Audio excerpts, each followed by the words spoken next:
Assalamualaikum warahmatullahi wabarakatuh. Bertemu lagi dengan saya Jaduk Brilian Sakal. Di sini saya akan membahas tentang konstitusi kita, yaitu tentang Undang-Undang Dasar di bab kekuasaan kehakiman, teman-teman. Nah, bab kekuasaan kehakiman pasal 24 ayat 1 berbunyi bahwa kekuasaan kehakiman merupakan kekuasaan yang merdeka untuk menyelenggarakan peradilan guna menegakkan hukum dan keadilan. Kata kunci yang kita pegang di sini adalah kata merdeka, teman-teman. Nah, kekuasaan kehakiman yang merdeka. Kekuasaan kehakiman yang merdeka itu adalah kekuasaan kehakiman yang bebas dari campur tangan pihak manapun, teman-teman. Jadi dia bebas dari campur tangan pihak manapun, gunanya untuk menegakkan hukum dan keadilan di Indonesia, teman-teman. Seperti itu.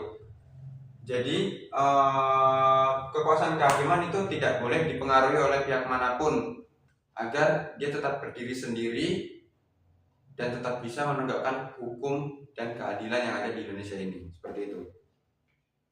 Yang ayat 2 pasal 24 ayat 2 berbunyi, kekuasaan kehakiman dilakukan oleh sebuah mahkamah agung dan badan peradilan yang ada di bawahnya dalam lingkungan peradilan umum, lingkungan peradilan agama, lingkungan peradilan militer, lingkungan peradilan tata usaha negara, dan oleh sebuah mahkamah konstitusi. Wah, di sini banyak sekali ya, teman-teman ya.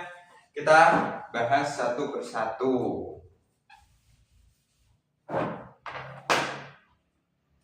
Ibaratkan ini adalah sebuah kekuasaan kehakiman, teman-teman. Nah, dalam kekuasaan kehakiman ini, dia itu dipegang oleh Mahkamah Agung.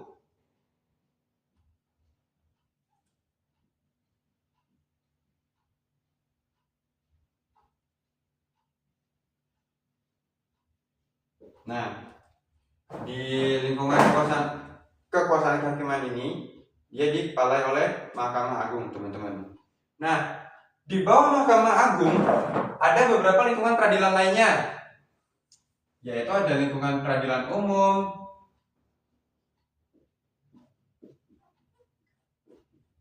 ada lingkungan peradilan agama, ada lagi lingkungan peradilan militer, ada lagi lingkungan peradilan tata usaha negara,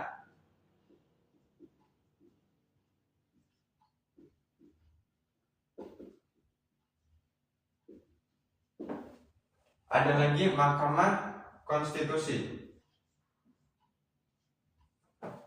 Nah, di lingkungan peradilan umum ini, teman-teman, di sini di bawahnya, di dalamnya ada dua lingkungan peradilan, yaitu ada peradilan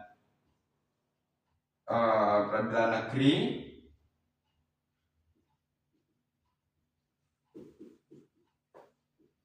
atau biasa disingkat sebagai PN. Ini peradilan negeri. Ada peradilan tinggi, PT ya, teman-teman. Nah,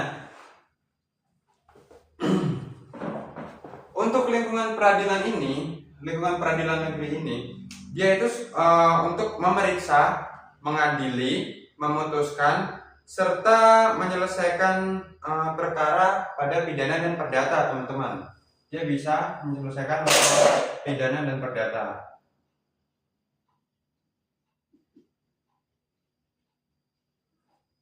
Nih. Itu fungsi daripada peradilan negeri, teman-teman. Nah, sementara peradilan tingginya, dia sebagai tingkat pembanding.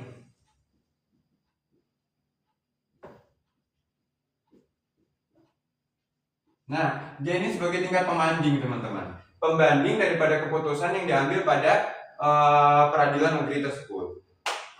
Yang kedua, kita ada peradilan agama. Ini peradilan agama. Nah, perlu teman-teman ingat, di peradilan agama ini dia mengkhususkan hanya mengadili pada agama Islam, teman-teman. khusus Islam ya.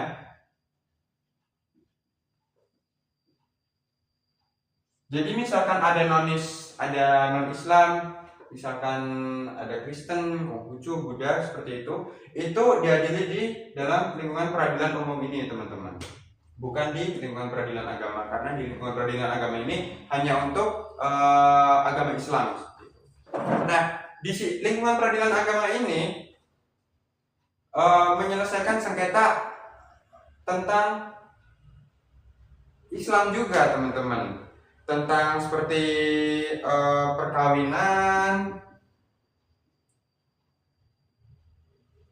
perebutan ahli waris, terus ada zakat juga, terus ada wakaf. Nah, dia mengadili di bidang seperti ini teman-teman, kurang lebihnya seperti ini ya. Masih banyak lagi yang ada untuk diadili di dalam lingkungan peradilan agama ini. Cuman yang saya contohkan hanya 4 ini teman-teman, seperti itu. Ya di dalamnya itu juga ada hibah lagi, ada hibah, ada wasiat, seperti itu teman-teman. Nah, kita lanjut ke peradilan militer. Peradilan militer ini juga dikhususkan hanya untuk tentara yang ada di Indonesia. Jadi dia khusus hanya untuk tentara Indonesia ya teman-teman ya. Tidak boleh orang-orang sipil seperti itu. Harus tentara nasional Indonesia. Nah, peradilan militer ini dibagi menjadi 2, yaitu peradilan militer biasa dan peradilan tinggi militer. Nah, bedanya apa teman-teman? Bedanya ada di pangkat seorang tentara pada saat dia diadili teman-teman, seperti itu. Peradilan militer ini berlaku bagi militer yang pangkatnya itu kapten ke bawah, yaitu pangkat perwira pertama ke bawah teman-teman. Kapten ke bawah, perwira pertama ke bawah. Nah, yang di peradilan tinggi militer ini bisa mengadili pangkat mayor ke atas, yaitu pangkat perwira menengah ke atas, seperti itu teman-teman. Nah, selanjutnya ada peradilan tata usaha negara. Nah, peradilan tata usaha negara ini juga memeriksa sengketa, mengadili sengketa juga yang timbul dari keputusan pihak tata usaha negara ini yang dianggap itu merugikan masyarakat sekitar teman-teman. Nah, di dalam peradilan tata usaha negara ini juga dibagi menjadi 2 peradilan, yaitu petun dan peradilan tingginya. Nah, petun ini dia menjadi peradilan pada tingkat pertama teman-teman, yaitu dia berada di provinsi, jadi dia berada di ibu kota, kabupaten kota teman-teman. Sementara yang petun ini peradilan tingginya dia berada di provinsi. Nah, seperti itu kurang lebihnya teman-teman ya. Dan peradilan tinggi tata usaha negara ini dia berfungsi sebagai peradilan tingkat banding, seperti peradilan umum tadi ada peradilan tinggi. Kalau di petun ada peradilan tinggi tata usaha negara ini teman-teman. Jadi dia sebagai pembanding pada keputusan yang diambil daripada petun di atasnya, seperti itu. Nah, yang terakhir ada MK teman-teman. MK ini bertugas untuk menyelesaikan sengketa antar lembaga negara.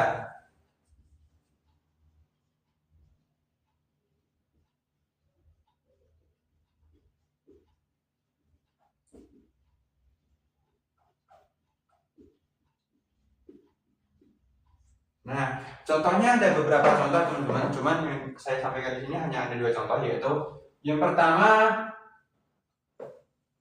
MK berguna mengadili pada masa seperti ada pembubaran partai politik.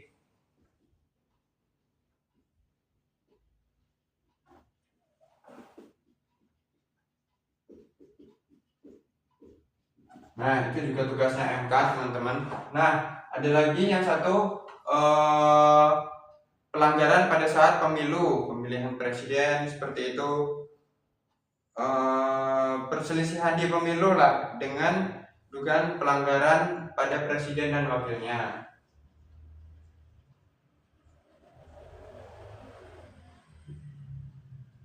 Presiden atau wakilnya. Nah, kurang lebih seperti itu tugas MK, teman-teman, di dalam kekuasaan kehakiman ini. Nah, mungkin seperti ini saja, teman-teman, yang dapat saya sampaikan. Semoga teman-teman paham dengan apa yang saya jelaskan dan mengerti tentang sistem kekuasaan kehakiman di Indonesia ini. Nah, sekian dari saya, teman-teman. Selamat beraktivitas kembali. Terima kasih sudah menonton. Wassalamualaikum warahmatullahi wabarakatuh.